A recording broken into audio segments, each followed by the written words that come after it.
আজকাল venous activate করার জন্য বিভিন্ন রকমের রেমেডি অনেকে ইউজ করে থাকেন এবং সেই নিয়ে আরও ফ্রাস্ট্রেশনে চলে যান। কীরকম ফ্রাস্ট্রেশন? কয়েকজন জিজ্ঞেস করেন যে থাম ফিঙ্গারের নিচে মানে ভেনাস মাউন্ট যেটা মানে এই জায়গাটায়, ঠিক আছে, ভেনাস মাউন্ট কী লাগাবো?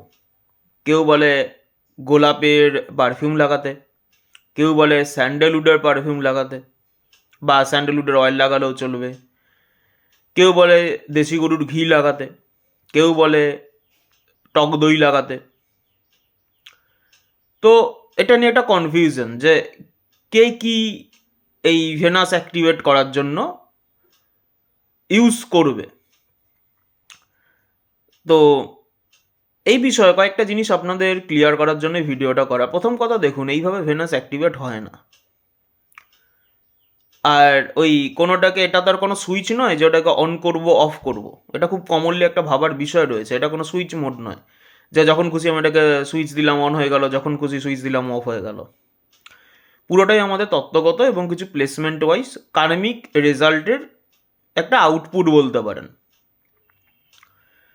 তো লোহা যেমন লোহা কাটে, কর্ম সেরকম কর্মকে কাটে। এবার হ্যাঁ, তার জন্য ব্যালেন্সের জন্য কিছু কিছু প্রসেস রয়েছে, কিন্তু এই রকমভাবে যদি ইজিলি যদি করা যেত তাহলে ধরুন যারা ঘি বানাচ্ছে, যারা পারফিউম বানাচ্ছে, যারা দই বানাচ্ছে, তাদের তো ভেনাস অ্যাক্টিভেট হয়ে তারা আজকে গাড়ি বাড়ি টাকা পয়সা এলাহি ব্যাপার হয়ে বসে থাকতো, তাই না?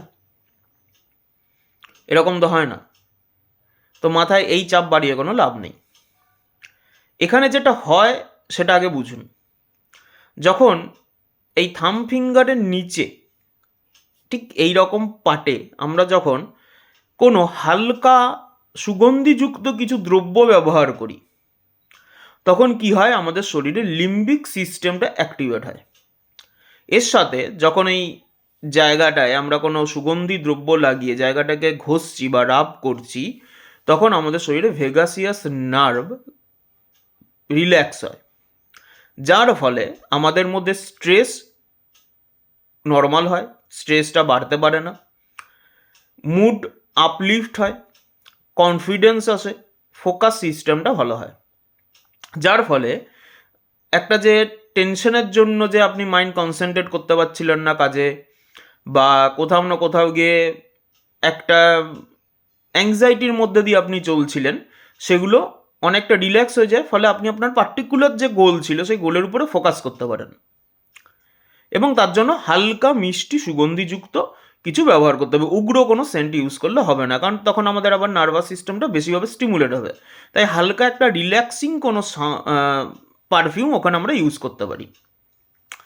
এই হিসাবে যদি ব্যবহার করেন তাহলে ঠিক আছে, কিন্তু ওই রকম কিছু ইউজ করে নিয়ে তাহলে ভেনাস অ্যাক্টিভেট হয়ে যাবে, তাহলে অমুক হয়ে যাবে, তাহলে আপনি কোটিপতি বড় লোক হয়ে যাবেন, গাড়ি বাড়ি টাকা পয়সা সমস্ত কিছু হয়ে যাবে, কোনো জন্মছকে কোনো একটা জায়গায় ডাউন রয়েছে সেটা আপ হয়ে যাবে, তাহলে যারা এইগুলো কাজ করছে, যারা সেল করছে, যারা ম্যানুফ্যাকচার করছে, তাদের আজকে বিশাল কিছু হয়ে থাকতো।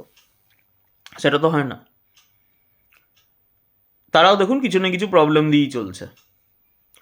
তো যদি এই লজিক নিয়ে ইউজ করেন তাহলে অবশ্যই করতে পারেন, কিন্তু যদি ওরকম করে ভেনাস অ্যাক্টিভেট করব তাহলে আমার অমুক জন্মছকের অমুক জায়গায় কী রয়েছে, আপনি আপনার পার্টিকুলার কর্মকে ফোকাস করছেন না, অন্য জায়গায় গিয়ে কাজ করছেন, আপনি সেখানে ব্যালেন্স করার কাজ করছেন না, সেখান থেকে সরে গিয়ে এই সমস্ত করছেন, কিচ্ছু রেজাল্ট হবে না। তার থেকে আপনি শ্রী সূক্তম পাঠ করুন, আপনার শরীরে যে শ্রী তত্ত্ব রয়েছে সেই শ্রী তত্ত্বটাকে আপলিফট করুন, আপনার ভেতরের যে পজিটিভ আয়ন রয়েছে সেই পজিটিভ আয়নটাকে আপনি আপলিফট করুন, অনেক বেটার রেজাল্ট পাবেন। শুধু যে মানি রিলেটেড ইস্যু তা নয়, আরও অন্যান্য সব দিক থেকেই রেজাল্ট পাবেন।